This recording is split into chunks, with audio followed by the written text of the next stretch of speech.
Hello everyone, welcome back to day by day classes.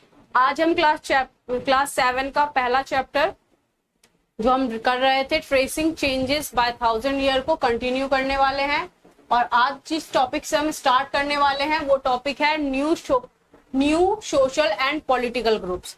तो इस topic में हम नए जो उस टाइम के नए जो ग्रुप्स बने थे सोशली पॉलिटिकली, उनके बारे में हम इसमें पढ़ने वाले हैं। तो अब हम इसमें आपको जहां तक पता है कि हम 1000 ईयर्स की बात कर रहे हैं, मतलब 700 से लेके 750 तक, मतलब 1750 तक की हम बात कर रहे हैं, जिसके 1000 ईयर्स हो जाते हैं। तो इस टाइम में ये एक 1000 ईयर का गैप था। तो इस टाइम में बहुत सारी चेंजेस हुए थे और वो अलग अलग टाइप के थे, चाहे वो टेक्नोलॉजी से रिलेटेड हो, लैंग्वेज से रिलेटेड हो या फिर पॉलिटिकली हो। ऐसे बहुत सारे चेंजेस हुए थे जो कि हम अभी इस ग्रुप में इसमें ब्रीफली पढ़ने वाले हैं। तो इस टॉपिक को आगे कंटिन्यू करते हैं।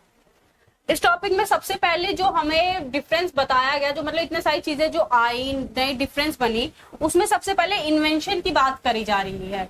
टेक्नोलॉजी में जो चेंज हुआ उसकी बात की जा रही है। तो ये टेक्नोलॉजी में जो चेंज हुआ था उसमें नई टेक्नोलॉजी आई थी, wheel in irrigation. Persian technology थी जिसमें इरिगेशन व्हील बनाई गई थी। इरिगेशन मतलब होता है खेतों में पानी पहुंचाना, और खेतों में पानी पहुंचाने का एक नया टेक्निक उन्होंने बनाया था जिसमें व्हील के मदद से, या फिर हम ऐसा बोल सकते हैं कि एक पहिए टाइप की मशीन बनाई थी उन्होंने, जिसकी मदद से वो एक एक करके पानी को जो है खेतों तक पहुंचा रहे थे बिना इंसान के। मतलब पहले अगर हम ऐसे लेके चले कि मैं एक ह्यूमन हूं, मैं अपना पानी यहाँ ट्यूबवेल से उठाया, फिर उसे खेत तक पहुंचाया, या वेल से निकाला फिर उसे खेत तक पहुंचाया, तो इसमें काफी मेहनत लग रही थी। तो ये जो इस व्हील जो था, इरिगेशन का व्हील, इसमें क्या होता था, पानी ऑटोमेटिकली कुएं से बाहर आता था। छोटी छोटी बाल्टीनें लगी होती थी व्हील पे, सबने देखा होगा। वो पानी लेके आती, ऐसे ऊपर आती और ऊपर से ऐसे पलट देती, और फिर कैनाल्स बने होते थे, उस कैनाल्स के थ्रू पानी खेतों तक पहुंच जाता था। तो इरिगेशन व्हील आ गया था। उसके बाद जो दूसरा आया था द स्पिनिंग व्हील इन वीविंग्स। अब जो वीवर्स होते थे वो हाथ से बुनाई करते थे, हाथ से बुनते थे, तो उसमें बहुत मेहनत, बहुत टाइम लगता था कपड़ा बनने में। तो उसके बदले इन्होंने स्पिनिंग व्हील लाया, जिसे हम नॉर्मली चरखे के नाम से ज्यादातर जानते होंगे। जो चरखा है वो शेप में व्हील जैसा होता है ना, तो वही स्पिनिंग व्हील भी आई। और उसके बाद आया फायर आर्म इन कॉम्बैक्ट्स। फायर आर्म्स आ गए, मतलब बंदूक बन गई, गोली बारूद बनने लग गए, ये सारी चीजें बनने लग गई। और ये टेक्नोलॉजी में चेंजेस आए थे उस टाइम पे। अब यहाँ पे हमने टेक्नोलॉजी की बात खत्म कर ली, तो हम कुछ खाने की बात करते हैं। अब आपको पता है जैसे जैसे लोग एक जगह से दूसरी जगह ट्रेवल करते हैं, अब जैसे मैं अगर आज दिल्ली में हूँ, मैं दिल्ली से अगर मद्रास जाती हूँ, तो अगर मैंने वहां ट्रेवलिंग की है तो मेरा इच्छा होगी कि मैं वहां की क्या चीजें हैं, कैसे कल्चर है, कैसा फूड है, इन सब चीजों को ट्राई करूं, वहां की ड्रेस कैसी है, इन सब चीजों को अक्सर लोग करते हैं, वहां का फूड ट्राई करेंगे। तो वैसे ही जब दूसरे ट्रेवलर्स हमारे यहाँ आए थे, तो उन्हें हमारे फूड की क्या पता आदत ना हो, या फिर उन्होंने अपने फूड को यहाँ पे फेमस करना चाहा हो कि चलो अभी मेरे पास तो यही चीज है, तो मैं इसे लेके वहां चलता हूँ और वहां अपना थोड़ा व्यापार बनाने की कोशिश करता हूँ। तो ऐसे करके वो कुछ कमर्शियल क्रॉप्स लेके आए थे, कमर्शियल क्रॉप जिनको बेच के हम काम कर सकते हैं, बेच के अपना फायदा कर सकते हैं। तो फूड्स थे उसमें, बेवरेज थे उसमें, जो सब कॉन्टिनेंट में आए, सब कॉन्टिनेंट यानी कि इंडिया में आए। तो वो फूड कौन कौन से थे या बेवरेज, एक तो था पोटैटो, दूसरा कॉर्न, तीसरी चिली, और बेवरेज में आया था टी और कॉफी। कॉर्न, चिली, पोटैटो, ये तीनों चीजें आज की लाइफ में अगर हम इंडिया में देखें तो हर जगह मौजूद है। इंडिया में क्या, ऑल ओवर वर्ल्ड में हर जगह मौजूद है, लेकिन ये हमारा कभी था ही नहीं। अगर सोचो ट्रेवलर्स कभी एक जगह से दूसरी जगह जाते ही नहीं, तो आज जो हम फ्रेंच फ्राइज खा रहे हैं, क्या हम उसका स्वाद चख पाते? कभी नहीं चख पाते।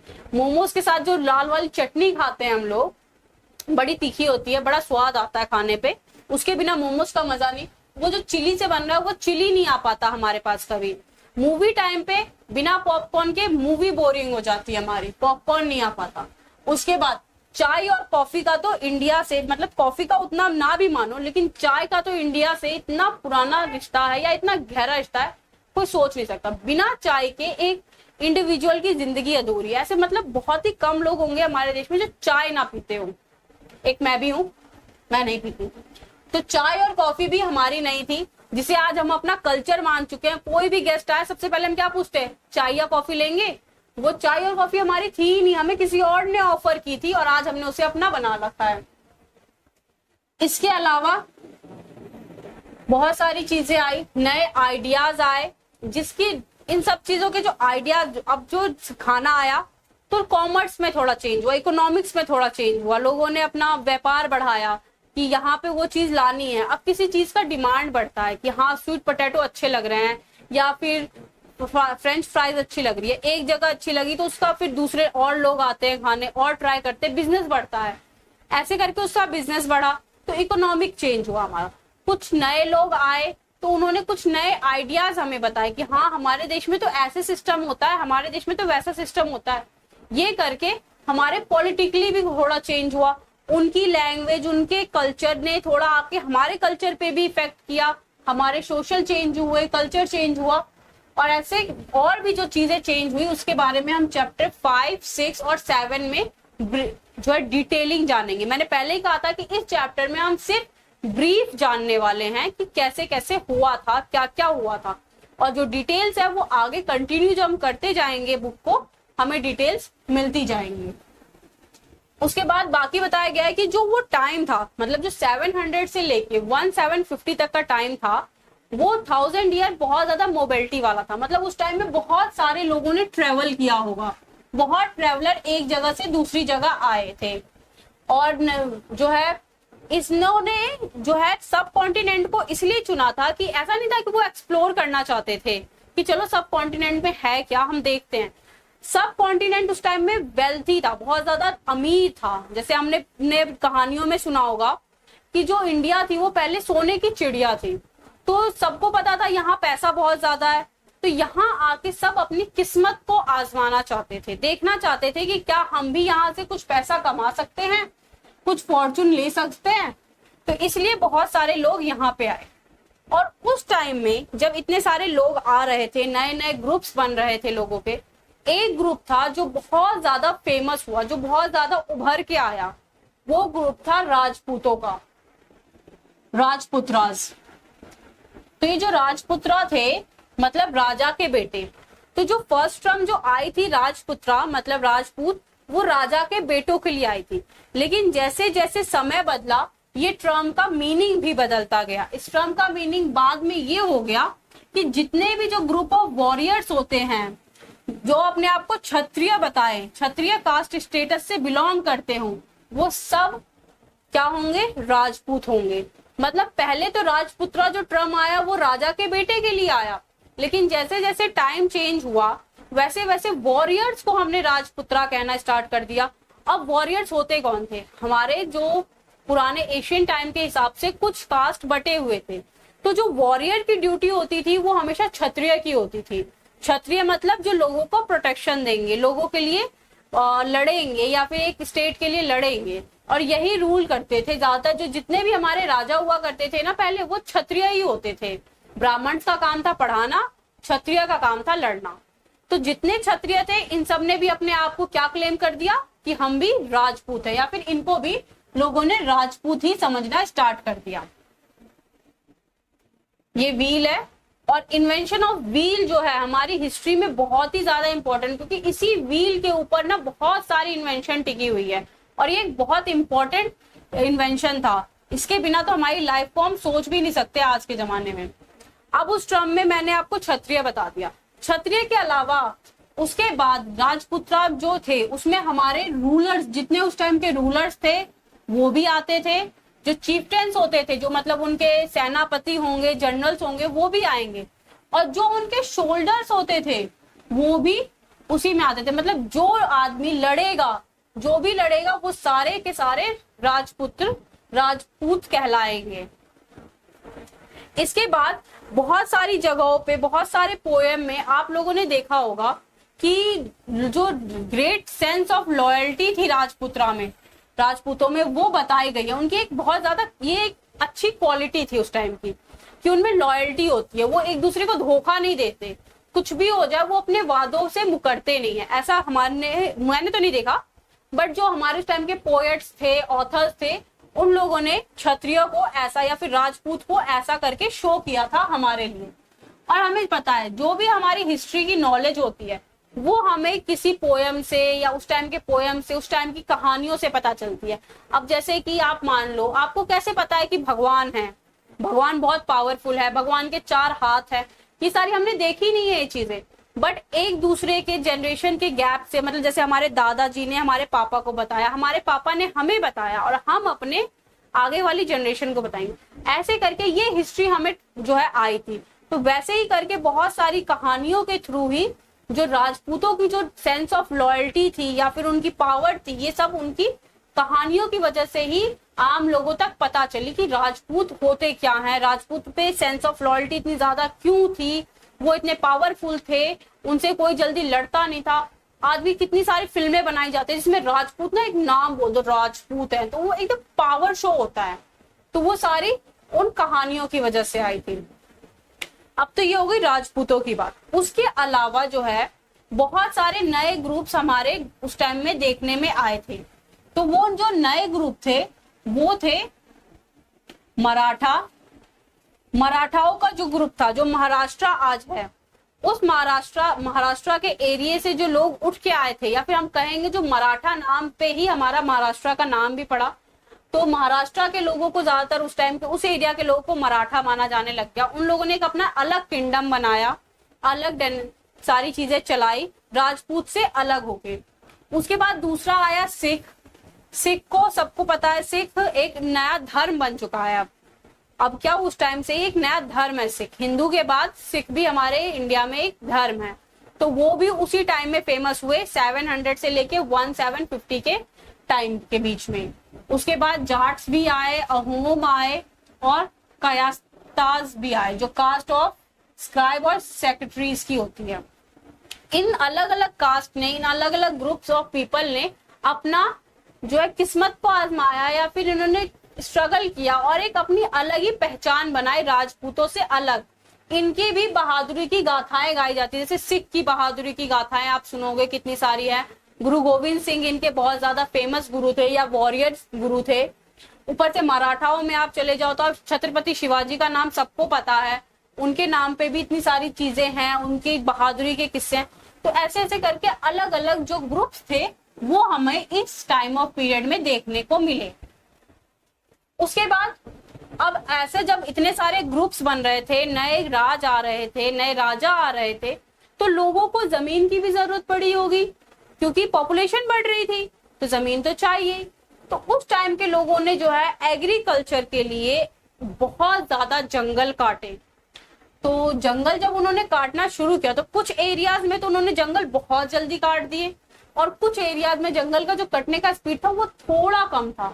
तो इस वजह से क्या हुआ, जो हमारे फॉरेस्ट के ड्वेलर्स थे उनके हैबिटेट मतलब होता है environment of a region and the social and economic lifestyle of its residents।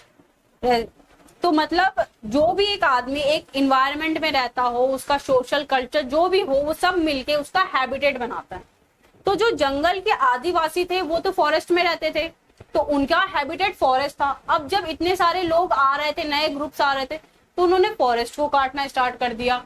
तो इन बेचारे फॉरेस्ट डीलर्स का क्या होगा, इनके पास कोई और रास्ता नहीं था, इनको फोर्सफुली या फिर जैसे भी मजबूरी में अपना घर छोड़ना पड़ा और दूसरे ग्रुप में शामिल होना पड़ा। तो जो दूसरे ग्रुप में शामिल हो रहे थे तो क्या बनते, वो किसान ही बनेंगे। तो नए पीजेंट्स का ग्रुप बना जो कि रीजनल मार्केट में या फिर क्राफ्टमैन्स के, ये इन सबके सिस्टम से काफी अलग था। ये नया नया आया था तो ये इनका सिस्टम भी नहीं समझ पा रहा था, इनको पता ही नहीं था कि टैक्स पे क्या होता है, लोकल लॉट से कैसे करना है, क्या करना है। इन सब चीजों में इसको बहुत ज्यादा प्रॉब्लम होने लग गई। और जब आप देखोगे, आप किसी बच्चे को प्रॉब्लम होती है अगर क्लास में, वो बच्चा नहीं पढ़ पा रहा, उसे समझ में नहीं आ रहा, तो उसके मार्क्स कम होने लग जाते हैं। जिसे समझ में आ रहा है उसके मार्क्स बढ़ने लग जाते हैं। तो ये एक डिफरेंस बना देता है। तो वैसे ही जो न्यू पीजेंट्स थे उनको समझ में नहीं आ रहा था कि सिस्टम कैसे चल रहा है, और जो पुराने थे उनको सिस्टम अच्छे से पता था। तो उन दोनों के बीच में काफी डिस्टेंस होने लग गया, और ये जो डिफरेंस होने लग गया था, इन दोनों के बीच में जो डिस्टेंस आने लग गया था, इस डिफरेंस की वजह से बहुत सारे सोशल प्रॉब्लम्स आई, सोशल डिफरेंसेस आई, जो आज तक हमारे यहाँ मौजूद है। सोशल डिफरेंसेस माने बोले तो कास्टिज्म आने लग गया, नए धर्म बनने लग गए, लोगों ने अपने अपने रूल्स बना लिए कि हमें इसके साथ बात नहीं करनी, हमें इसके साथ नहीं खाना। ऐसी बहुत सारी चीजें उस टाइम से ही इमर्ज होने लग गई। अब कुछ ने सोचा कि हम एग्रीकल्चर करेंगे, कुछ ने अपने कैटल्स को ही रखना चालू कर दिया, और कुछ ने दोनों काम करने चालू कर दिए। कैटल्स को भी रखते थे, मतलब जिस सीजन में एग्रीकल्चर नहीं हो रहा उस सीजन में हम कैटल चरा लेंगे, जिस सीजन में एग्रीकल्चर हो रहा है उसमें एग्रीकल्चर कर लेंगे। अब इन सब के वजह से जो ग्रुप्स बने, तो हमारे नजर में एक चीज आई जिसको आज तक हमने छोड़ा नहीं है, वो है जाति और सब कास्ट। कास्ट बनने स्टार्ट हो गए। जो आदमी जो काम कर रहा है वो उसकी कास्ट हो जाते थे उस टाइम के हिसाब से। उसका बैकग्राउंड जो था उसके काम के हिसाब से डिपेंड कर रहा है। अगर वो लोहे का काम करता है वो लोहार है, अगर वो सोने का काम करता है तो वो सुनार है। बट अगर एक सुनार का बेटा लोहे का काम करने लग जाए तो उस टाइम में शायद वो लोहार हो जाता। लेकिन आज के टाइम पे अगर एक ब्राह्मण का बेटा भले ना पढ़े, कोई और काम करे, आर्मी में चला जाए, लड़ाई कर रहा है वो, लेकिन वो फिर भी ब्राह्मण ही कहलाएगा। लेकिन उस टाइम में ऐसा नहीं था। आप जो काम करोगे उसी से आपका कास्ट डिफाइन होगा, आपकी जाति डिफाइन होगी। अब जब ये जातियां बनी तो कुछ जाति ऑब्वियस सी बात थी ऊंची जाति बनेगी, कुछ जाति छोटी जाति बनेगी। इन जातियों ने अपने रूल्स बनाए, अपने रेगुलेशंस बनाए, और इन रूल्स और रेगुलेशन को कौन ध्यान रखता था कि सही से चलेगा, ये ध्यान रखने के लिए उन्होंने बनाया था असेंबली ऑफ एल्डर्स। जो उस कास्ट के एल्डर्स होते थे वो इस चीज का ध्यान रखते थे कि सारी चीजें जो भी रूल्स एंड रेगुलेशन है वो सही से लागू हो। उन्होंने इसके लिए जाति पंचायत का भी अपना बना लिया कि हम जाति पंचायत करेंगे, हमारी जात की प्रॉब्लम है हम ही सॉल्व करेंगे, दूसरा नहीं सॉल्व करेगा। ऐसे करके इन्होंने रूल्स बना लिए।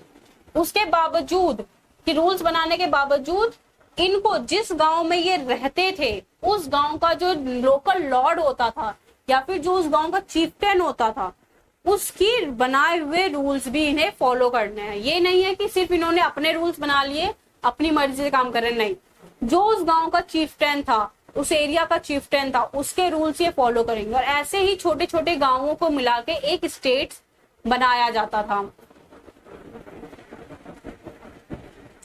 यहाँ पे ये टॉपिक खत्म हो गया। अगले टॉपिक पे चलते हैं। अगला टॉपिक है रीजन एंड एम्पायर। रीजन माने कोई भी एक एरिया, और एम्पायर माने किसी एक पर्सन से रूल करने वाला एरिया, मतलब एक इंसान का राज। अगर मेरा इस एरिया में, जैसे इस बोर्ड पे मेरा राज है, ये तो मेरा एम्पायर है।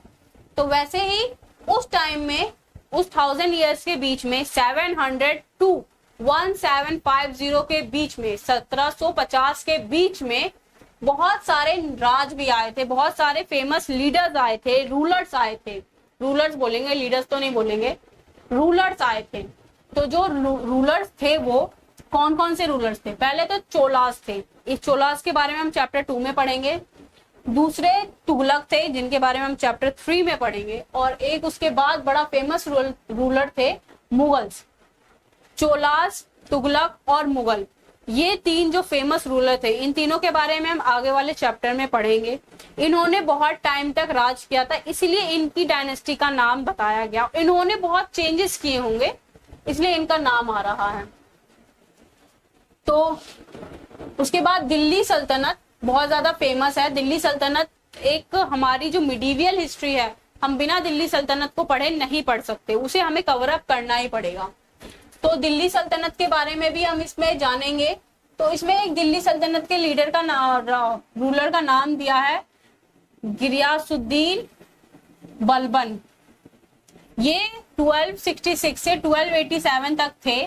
और इन्होंने जो अपना एम्पायर है ये काफी फैला रखा था। और ये बात पता है हमें, पता किससे चलती है?